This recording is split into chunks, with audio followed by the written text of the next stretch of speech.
Hello and welcome. My name is Whitney and I'm an anesthesia intern documenting my journey as I go through my first year of residency. For today, I'm happy to report that I made it through my very first week of inpatient internal medicine during my transitional intern year. For today's video, I wanted to go over the big picture of what each day looks like when you're working on the floors, just because I thought that'd be a good introduction to what I'm actually doing. So let's get into it.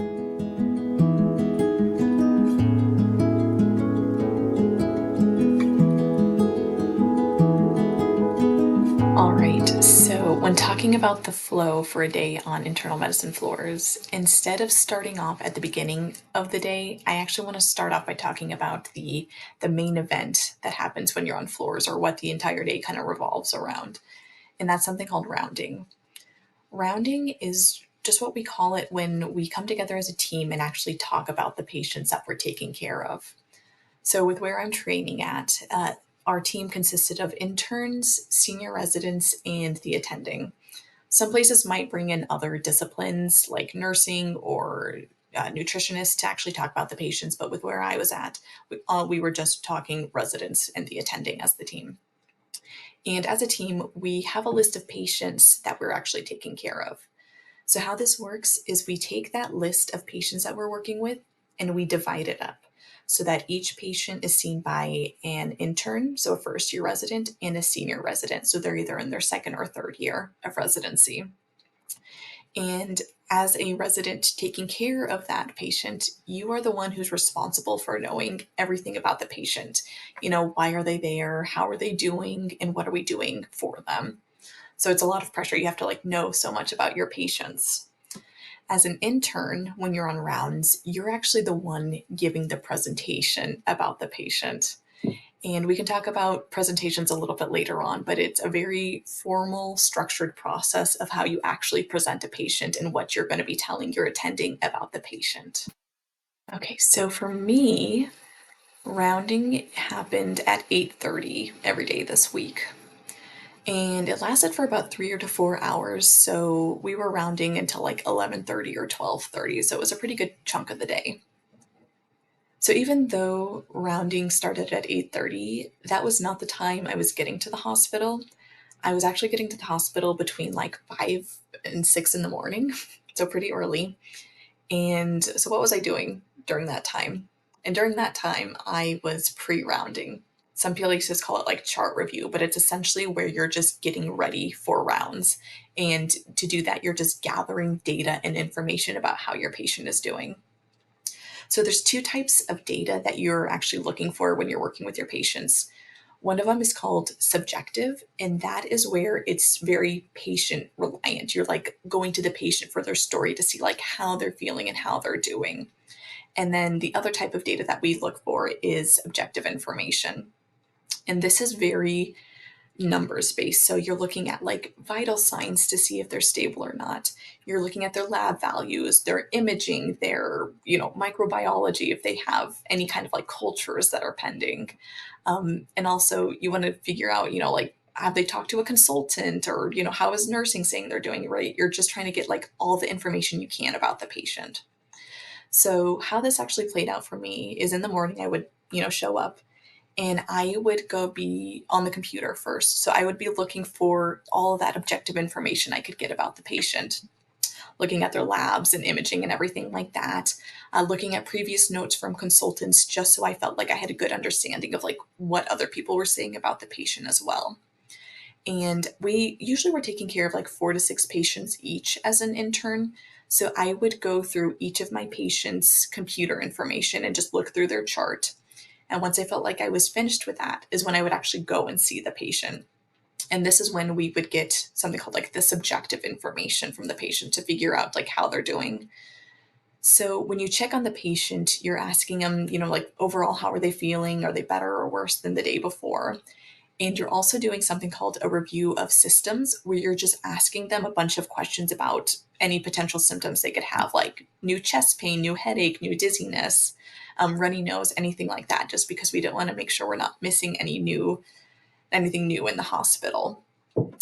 So once you're done with that, you've talked to your patient, you'll then do a physical exam on them where you listen to their heart and lungs, look at their legs and extremities to see if they have any swelling or edema, and press on their belly and do any kind of specific physical exam that you might need to do for your patient. So after that, you've essentially gathered all of the data that you can for your patient. Then you actually take the time to put together the assessment and plan part of your presentation. And all this essentially means is you're listing out what problems that they actually have and then what treatments you're doing for it. So you do this for all of the patients you're seeing. You put together all of these presentations where you put together the subjective information, objective information, assessment, and plan. And once you have all of that figured out for all of your patients, then you are ready for rounding. Then, during actual rounds, this is when you are presenting all of the patients that your team is taking care of. So you have your list of patients and you go through them one by one until they've all been talked about. So for each patient, the intern who's actually taking care of that patient will give the presentation that they've been preparing for them. Then, as a team, you talk about the patient and how they're doing and what you actually want to do next for them. And this is where, as an intern, you're just like writing down everything in case they want to do like extra labs or imaging, whatever it is. You just want to make sure that you have it written down so you can remember it for later. Then you keep doing that for each of your patients until they're all done, and then rounds are over. And for me, this is when I breathe a sigh of relief, just because it's a lot of energy actually preparing for rounds and a lot of pressure. At least for me, I still get kind of nervous when you're actually giving the presentations themselves. So it feels good to have that part of the day over with, and I feel like I've like accomplished something big at that point. After that, you're really just like putting in orders, reaching out to consultants, doing anything that you need to for the patient, and also working on notes. So it's pretty relaxed after that part of the day because you're not really under the same kind of time crunch that you are when you're pre rounding and rounding on patients. There is one other part to IM floors called admitting, but that's something I think I'll talk about in another video just because it can get kind of complicated. So I'll leave that to another time. But that is another responsibility that internal medicine teams have when they're like on call, is what we call it. All right, so that is the big picture flow of what it is like when you're working on inpatient internal medicine floors. And before going over how many hours I actually worked this week, I first wanted to touch a little bit more about presentation, just because there's actually a lot of variability that can you can find with presentation styles. So I just wanted to talk about that for a second. So presenting is something that you learn in medical school. It's like a skill that they teach you about like how to actually structure your presentation and what goes into what area of the presentation. So when you're first starting off, I feel like, at least when I was a medical student, I felt like I had to prove that I understood how to structure a presentation and what goes into each area. So for me, when I was starting out, I had to go through like every little detail in each part of that presentation. And it took a really long time. Like the presentations can take a good chunk of time. Then, as I was progressing as a medical student, and now I feel it even more as like an intern, it really depends on your attending, like how much information they want, because there comes a point when people just assume that you know what you're doing. And I think as long as you like show them once or twice that you know how to present, then they might kind of like vary what they actually want to hear. So the way that this looks is that there are some attendings that I've worked with who, at this point, they really want that fully formatted structure where they want you to go over these the subjective, objective assessment and plan. And that's fine, like that's no problem, but there are other ones that don't want that at all, and they just want to get to the point to figure out like why is the patient here and what are we doing for them, and that's fine too. I found in my experience that the attending you're working with will tell you pretty quickly how they want you to present. You will get real time feedback if you're doing it the way that they want or not. So it really just comes down to being adaptable and taking the feedback that you're getting in real time and adjusting it as needed. And I know that can sound kind of scary, but eventually you just get so used to it that it's not too bad of an adjustment. And that's something else I think I should probably touch on is just the importance of being adaptable, I think, is a really important skill in medicine.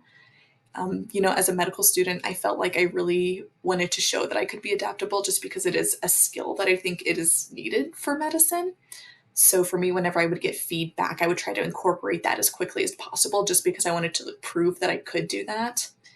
And now as a resident, I still feel like it's important to me to be adaptable, but for kind of a different reason. I don't know if it's because I just don't feel like I need a letter of recommendation anymore. Maybe that's not like hanging over my head, but I really just want things to move smoothly and quickly. And I know that if I just incorporate what they tell me and I do it the way that they want me to do, it's just going to go so much faster. So that for me is like motivation to actually incorporate the feedback and do it correctly the first time.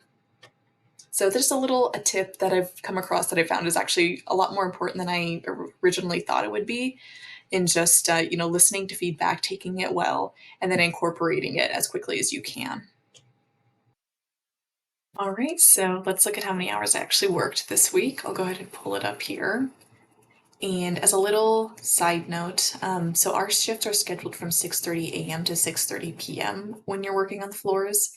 And the reason that is that is when sign out occurs. So sign out just means when, at 6:30 p.m. as the day team, we're signing out our patients to the night team so that they can like watch over them and make sure that they do okay overnight and help them if they need anything. And then 6:30 a.m. is when the night team signs out to the day team. So that's when we hear about any overnight updates and, like how the patient did overall. So 6:30 to 6:30 is really when our scheduled time is.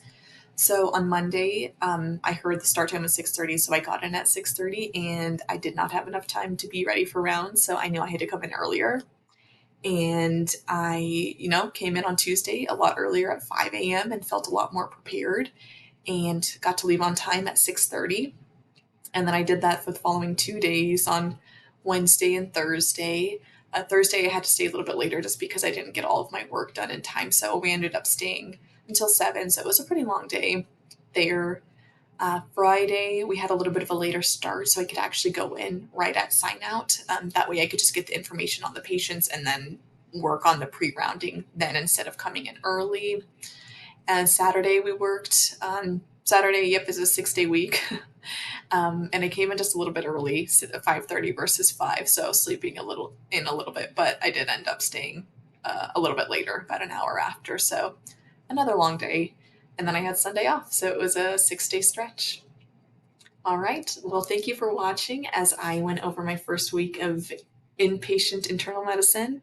I have 2 more weeks to go during this block, so we'll just keep on going, getting through it. Take care, everyone.